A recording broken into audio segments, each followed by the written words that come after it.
The Razer Wolverine V2 is a very great and solid controller, but it has these features like macros, trigger stops, mechanical buttons. I don't know what you want to call it, but it's $100, and for that, is it really worth it?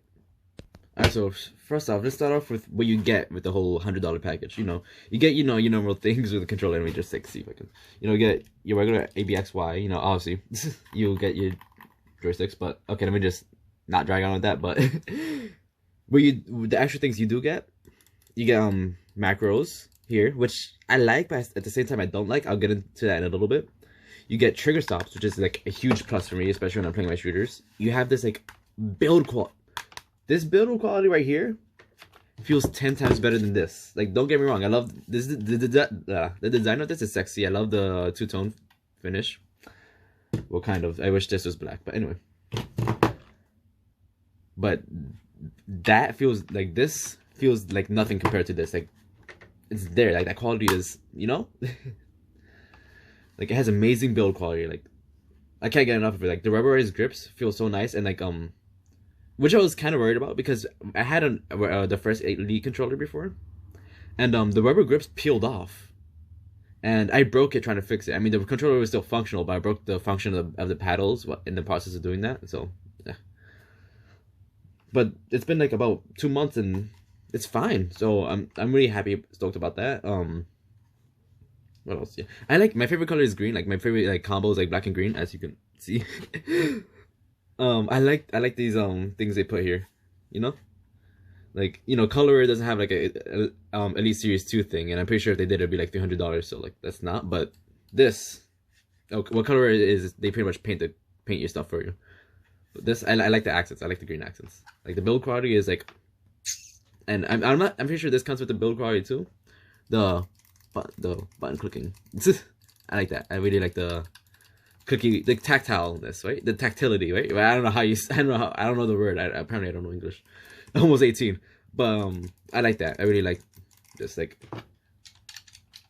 you hear that, right?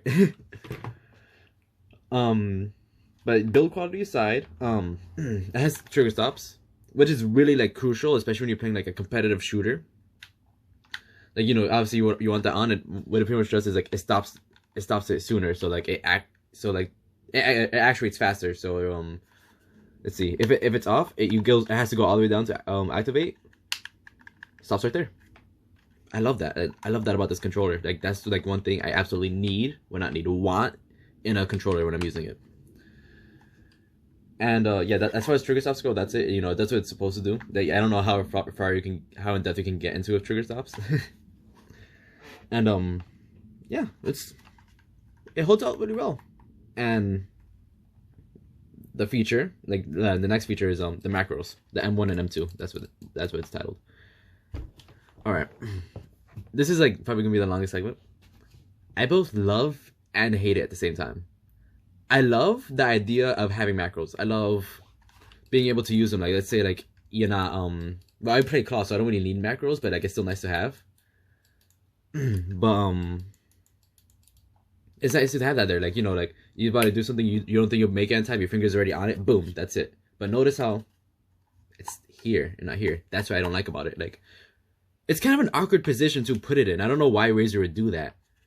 Whereas like with the last controller, like, I know they put the macros here, but they put some of the macros here too. Like, Razer, if you're watching this, which you probably won't, put it back here for your next revision. And that really like messes with me, because like, just think about it. You're in the middle of a fight, right? Let's see, you have to like hold down the trigger. How you gonna aim and press this I mean, I can kind of do it, but like, that's uncomfortable. Like, who's gonna do that? Who's gonna want to do that? But there's one specific feature with the macros that I think would work really great. Would have worked really great if they put it here, where like, it can kind of like speed up or slow down your sensitivity. I've tried that. That can be crucial. Like, actually help with it, but like, it's so uncomfortable to do. That's my problem with it, and like, which is why I hate it. Like, it has that really nice feature where like, you can speed up or slow down your aim, which helps a lot. Like, when I'm playing Gears of War, the wall bouncing, like, I'm like regular sensitivity for aiming, and the moment I want to start wall bouncing, or when I have a sniper on and I need to slow down my sensitivity, like, boom. like that helps a lot, but it would help way more if it was on the back. Like the placement of it is like not it. I hate the placement. And with that in mind, another caveat to this controller, well, it might be a caveat for some people, it's not really a caveat for me, since I play on a monitor. Like, I'm not gonna show you right now, but my Xbox is right here and my monitor is literally a little bit less than 2 feet away from my face right now. And let me see if I can actually, like, let me see if I can, you see what I'm saying, right? But it's the fact that it's a wired controller. I don't mind controllers be wired. If anything, I still played wired. Like, I have a wireless controller here. I use wireless controller here. I still plug it in when I play using it. Because, you know, I like having as little bit latency as, excuse me. Excuse me. I like having as little latency as possible. Which is why I'm on a monitor and not a TV. Like, I wouldn't mind playing on a TV, but they tend to be big, and you know, I got used to playing on a small screen. But yeah, like that is something to keep in mind. I want to say it's a caveat. I mean, it depends on who you are, but this is something to keep in mind. One thing I absolutely hate though, it's not detachable, which I don't get. Like the last one Razer made, it was detachable. Why did they take it off? And not only that, it's like, it's made of a cheaper material too. Like before it was braided, now it's rubber. Like if it's gonna be not detachable, at least make it braided so that it's like harder to break. At least that's the least you can do if you're not gonna do that. But yeah, that's like that's my caveat for me though. Like it's not. Come on, Razer. Like it can't be that much more expensive to just add a plug, make it pluggable. I mean, plug it in and out. It can't be that much. But yeah. But let's see what else. But yeah, I mean, compared to this is a great controller, like amazing controller compared to this.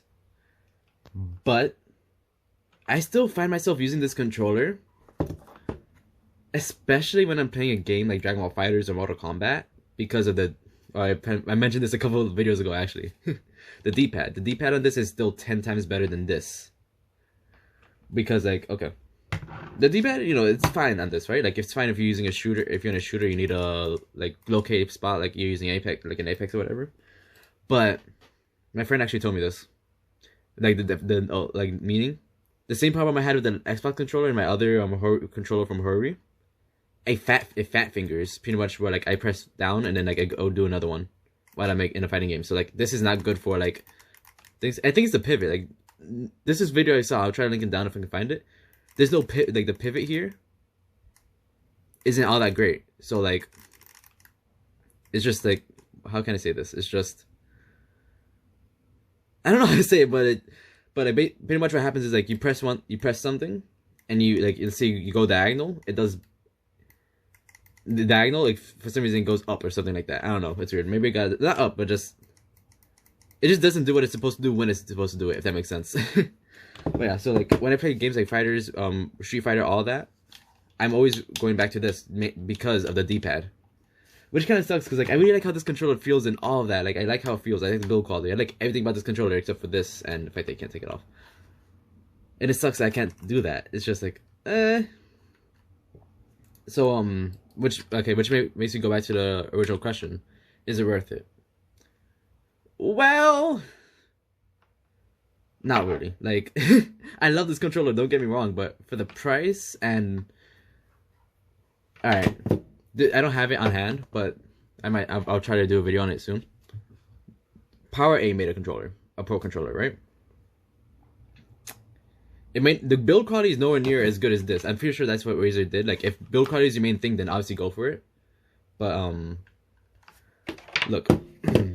PowerA made a controller. It has 4 additional buttons and on the back. The joysticks are swappable, so you can get like longer and shorter sticks. I like that. Like I like having like swappable joysticks, which is why I'm trying to get the Elite series too. I mean, not really. I mean, I'm happy with this, so I'll just rock with this until it breaks. What else? The wire, it's braided and it's detachable. Like it's on wired only controller as well. It's micro USB, but at the same time, if it's a wired only controller, that doesn't really matter. And on top of all that, it actually comes with a carrying case. A carrying case isn't all that big, but like those are 4 pretty big features, or I guess 3 or 3.5 pretty big features that you get with that for less of the price. It's like $80, and I got this for $80 because I got it on sale. But still, like if you're gonna spend like around between around $100, like $80 or $100 on a controller, unless the build quality is a really big thing to you, get the Power A Fusion Pro, because that's a way better deal. Or that looks like a way better deal. But yeah, like I regret, like I hate to say this. I hate to say that this isn't like, I'd hate to say go get this over this, but like, especially with how nice this feels, like the build quality is like, but get the Power A Fusion Pro over this. Like if you're gonna spend around $100 on a controller, you might as well spend $20 less, get that, and you have the additional $20 to get a gift card or whatever, or like a pair of headsets. Oh, this only has like the headphone jack. It doesn't have this whatever the hell this thing is. I haven't used this in years. But yeah.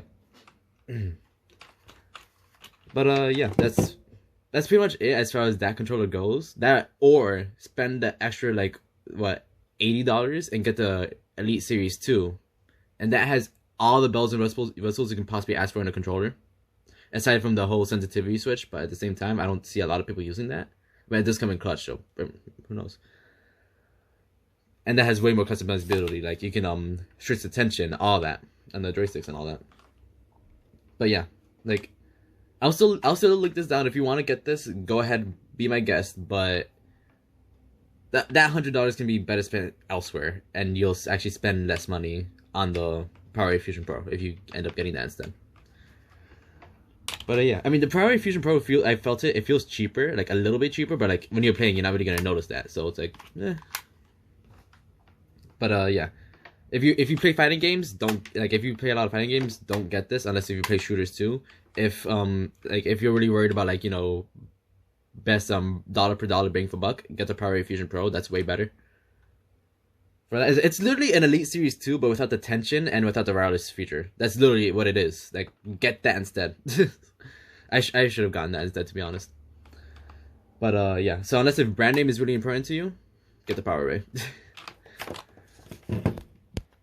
But yeah, as far as that video goes, this video goes, that's about it. Again, it's kind of sad how like it ended for that. Like I really like had high hopes for this controller, but it's not it. Like compared to like other stuff, like, it's still a great controller. Don't get me wrong, but like compared to like if the Power A Fusion Pro never came out, I would have recommended this. Like 10 out of 10, I would have. But it's out. It's a thing and it exists, so I'd say go for that instead of going for this. But yeah, I'll link this down below. I'll link the Power A Fusion Pro down below too. But yeah, I hope you guys enjoyed this video. I hope you guys enjoyed my comeback. Look at my hair. It's like, ugh, I'm getting a haircut today. Tonight, guess what? I started working today. So there you go. At the time of this video, so you know I'll be able to review more stuff and, you know, show some more stuff off.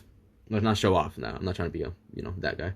But yeah, next video is about this new monitor I got. I can't wait to share that with you guys. And yeah, as far as this video goes, that's it. I'm DCX. You know, you can call me DCX, DC, Joel, whatever. Well, not whatever, just those 3 things. But yeah, I hope you get. Again, I probably said that a lot of times.